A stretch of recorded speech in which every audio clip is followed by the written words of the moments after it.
नमस्कार, मी मिनल तुमचं आजच्या नवीन व्हिडिओमध्ये स्वागत करते. तर आजच्या व्हिडिओमध्ये बघणार आहोत आपण झणझणीत अशी पनीर भुर्जी. तर पनीर भुर्जी कशी बनवायची ते आजच्या व्हिडिओमध्ये मी तुम्हाला दाखवणार आहे. तर व्हिडिओ आवडला तर लाईक करा आणि कमेंट करा. तर चला सुरू करूया आपण. तर हे बघा मैत्रिणींनो, पनीर भुर्जी बनवण्यासाठी आपल्याला इथं काय काय साहित्य लागणार आहे ते मी तुम्हाला सांगते.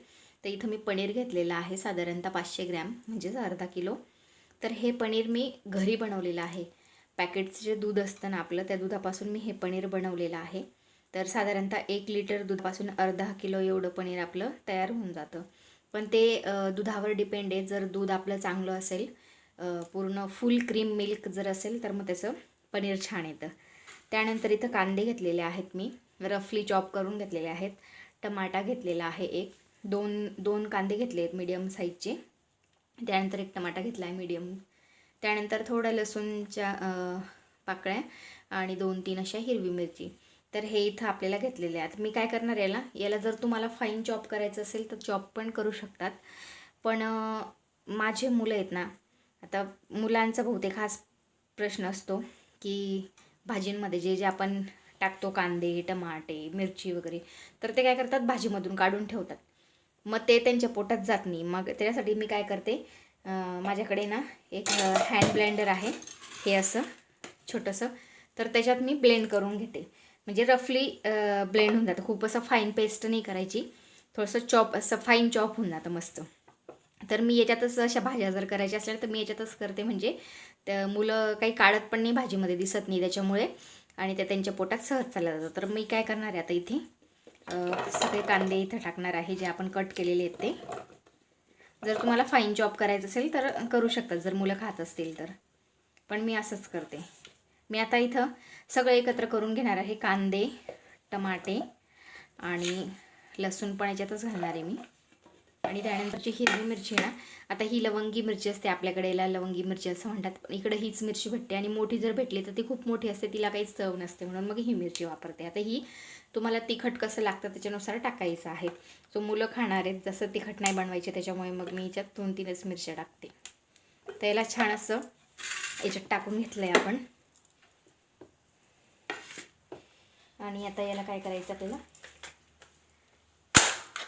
हे चॉपर पण खूप छान आहे मैत्रिणींनी. तर आता हे असं आपल्याला इथं टाकायचं आहे, ठेवायचं आहे आणि हाताने प्रेस करायचं आहे.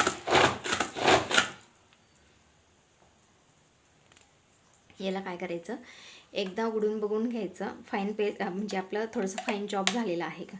तर इथं बऱ्यापैकी झालेलं आहे. असं पण जरी टाकलं ना तरी खूप टेस्टी येते भाजी. कुठली भाजी बनवतो मी जर असं केलं ना, जाड मोठं कट करून किंवा मग असं चॉप करून, तर खूप छान येतं. पण अजून थोडंसं मला बारीक करायचं आहे.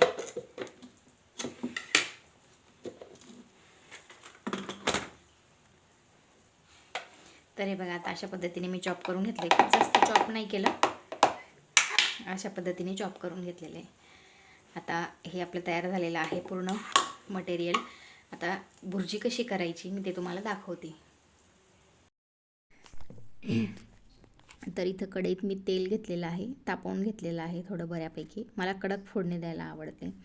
सो मी तेल गरम करून घेतलं, छान जिऱ्याची फोडणी दिली, आणि मग जो आपण मसाला तयार केलेला होता, कांदा, टमाटा, हिरवी मिरची, अद्रक, लसूण, जो आपण फाईन चॉप करून घेतलेलं होतं ते आपण छान असं तळून घ्यायचं आहे तो मसाला पूर्ण. आता मी इथं सगळं एकत्रच केलेलं आहे.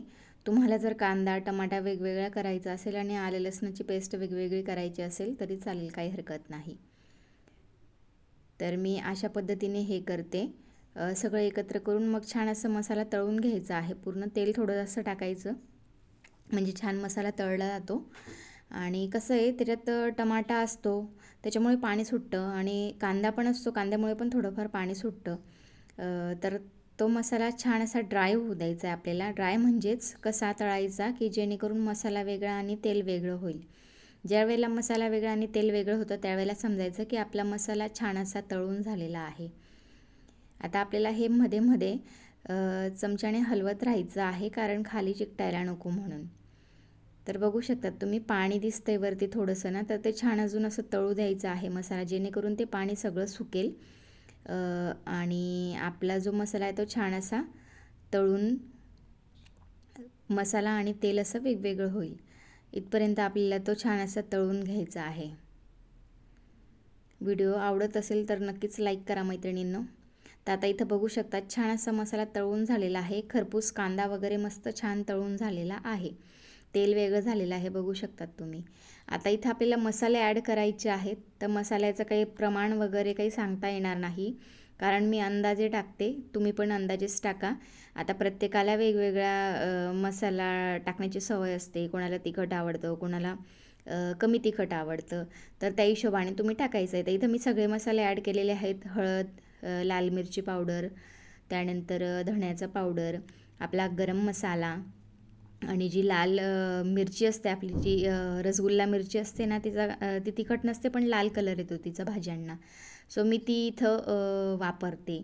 म्हणजे जर आपलं तिखट चटणी जी असते ना लाल, ती 2 चमचे जर घातली तर मग त्याच्यात मी ही 1 चमचा ॲड करते, जेणेकरून भाजीला कलर छान येतो आणि जास्त तिखट पण होत नाही. तर सगळे मसाले ॲड केलेले आहेत आणि छान असं मिक्स करून घेणार आहे मी मसाल्यामध्ये. आपण जे कांद्याचं सारण तळून घेतलेलं आहे ते. आता ते मसाले टाकल्यानंतर परत आपल्याला थोडा वेळ 1-2-5 मिनटं तो मसाला छान असा तळून घ्यायचा आहे. आता मी इथं मीठ पण घालते मैत्रिणींनो. मला सवय ज्या वेळेला मी मसाला तळते ना, त्यावेळेलाच मी मीठ टाकत असते त्याच्यामध्ये. तर बऱ्याच जणी सगळं झाल्यानंतर भाजी वगैरे म्हणजे फोडणी देऊन झाल्यानंतर पाणी वगैरे टाकल्यानंतर मगच मीठ टाकतात, किंवा मग खिचडी असो किंवा काही असो. पण मला सवय आहे की मी ते तेलामध्ये ज्या वेळेला मसाला परतते त्यावेळेला मी त्याच्यात मीठ घालते, म्हणजे छान असं मसाल्याला पण पूर्ण मीठ लागतं आणि मसाला पण चवदार बनतो. तर बघू शकता छान असा मसाला तळून झालेला आहे. आता इथे मी जे पनीर घेतलेलं होतं, हाताने क्रश करून घेतलेलं होतं, ते मी त्याच्यात ॲड करते. आता पनीर तुम्ही त्याला किसणीने किसून पण टाकू शकतात, किंवा मग असं हातानेच नुसतं मॅश करून तसं पण टाकू शकतात. मी काही खूप बारीक मॅश केलेलं नाही, थोडंसं जाड आणि तसंच आहे, कारण खूप बारीक केलं की मग ते पण हे होतं त्याच्यामुळे. तर बघू शकतात अशा पद्धतीने छान असं पनीर टाकून एकजीव करून घ्यायचं आहे. जशी आपण अंड्याची भुर्जी करतो ना मैत्रिणींनो, तशीच करायची आहे. इतकी टेस्टी लागते ना. आता पनीर बऱ्याच मुलांना वास्तविक पनीर आवडतं, पण काहींना आवडत नाही. आता आमच्या घरात पण असेच आहेत माझे 2 मुलं. मुलाला आवडतं तर मुलीला पनीर नाही आवडत. सो ती हे पनीर भुर्जी पण नाही खात आणि पनीर पण नाही खात. तर मुलाला आवडतं म्हणून मग मी हे करते. तर रोज रोज काय भाज्या करणार ना, म्हणून मग पनीरचं पण थोडं वेगळं व्हर्जन मी तयार केले, म्हणजे बनवलं. इथं भुर्जी बनवली. भाजी तर बनवतोच नेहमी, पण भुर्जी पण बनवते मी. तर म्हटलं चला आज तुमच्यासोबत शेअर करूया कशी वाटते तुम्हाला माझी रेसिपी. तर तुम्हाला जर भुर्जी आवडत असेल तर मला नक्की कमेंट करून सांगा कशी झालेली आहे. एकदम छान लागते आणि पटकन होते. जास्त काही खूप वेळ लागत नाही. फक्त आपल्याकडे जर पनीर तयार असेल तर मग आपण ते आरामात करू शकतो. मस्त छान अशी आपली भुर्जी तयार झालेली आहे. तिला 1-5 मिनटं फक्त मी राहू दिलेली होती गॅसवर, जेणेकरून जी पनीर आहे त्याच्यामध्ये आपला जो मसाला आहे तो छानपैकी लागावा, त्याच्यात अर्क उतरावा आणि मग छान असं एकजीव करून घेतले. तुम्ही बघू शकतात कढईमध्ये थोडेसे असे बबल्स टाईप तुम्हाला दिसत असतील, तर छान असं ते तळलं जातं आहे. जर याच्यात तुम्हाला थोडीशी अशी ग्रेव्ही पातळ करायची जर असेल ना ही भुर्जी, तशी पण छान लागते. थोडंसं त्यात पाणी घालायचं फक्त. पाणी घातल्यानंतर जास्त नाही घालायचं, अगदी थोडं 1 घोट किंवा मग अर्धा कप जे असतं ना आपल्या चहाचा कप, तो अर्धा कप पाणी घालायचं, गरम पाणी घालायचं पण, आणि छान असं हलवून घ्यायची ती भाजी. इतकी छान लागते ना ती पण. अशी ड्राय जर आवडत असेल तर ड्राय केली तरी चालेल, किंवा मग तुम्हाला जर थोडीशी अशी ग्रेव्ही टाईप पाहिजे असेल तर ती पण खूप छान लागते. मस्त ग्रेव्ही पण छान लागते त्याच्यात, तर तुम्ही तशी पण करू शकतात. मस्त लागते ती पण. तर कोणी कोणी पनीर भुर्जी केलेली मला नक्की कमेंट करून सांगा, किंवा जर अजून नसेल कोणी ट्राय केलेली तर नक्कीच ट्राय करा. तर इथं आपली पनीर भुर्जी तयार झालेली आहे आणि त्याला अजून 4 चांद लावण्यासाठी आपण मस्त अशी कोथिंबीर चिरून त्याच्यात टाकलेली आहे. आता कोथिंबीर ही म्हणजे अशी वस्तू आहे की जी स्वयंपाकात गेली की ते स्वयंपाकाचा रंग, रूप, चव सगळंच बदलतं.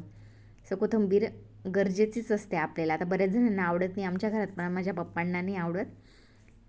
मग पप्पांमुळे आम्हाला टाकावं नाही लागत, एकतर मग त्यांची भाजी वेगळी करून आम्ही टाकत असतो. तर अशा प्रकारे आपली भुर्जी तयार झालेली आहे.